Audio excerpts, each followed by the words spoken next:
Buksan mo na yung parcel mo. Dumating na kasi yung parcel niya guys na order. Anong laman yan? Order. Ay, panto. Ano yan? Electric pan. Chick pan na maliit. Maliit na electric pan. Baterya.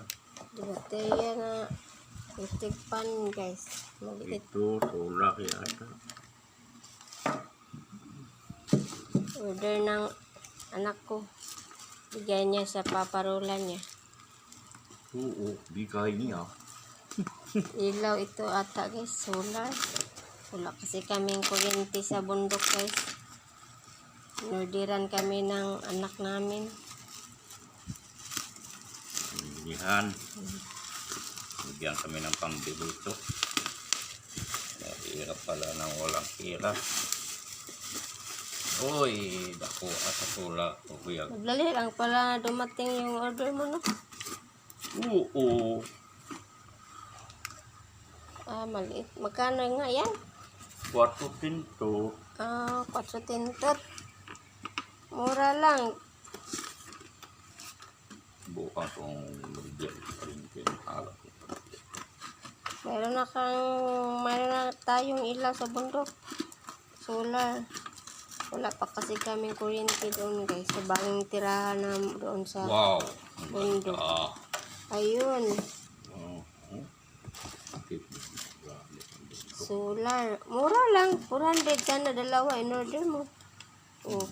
Malaki pala guys. May laki o ba 400. Nice. Nice guys. Ay, ano mo yan, isabit mo lang doon sa kahoy. Isabit mo lang yan. Doon sa bundok. Ano ito klase ito? Anong klase yan? Ito output yata. Charge pa yan. Charge pala ito. Charge ng ano?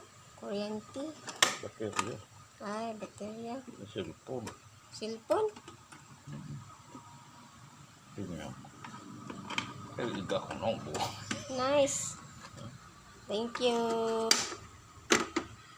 Gapo na. Nice guys. Nindot niya ba?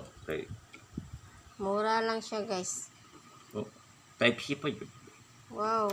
Mayroon na kaming ilaw sa bundok guys. Sa bago naming tirahan doon guys. Ito ba ha?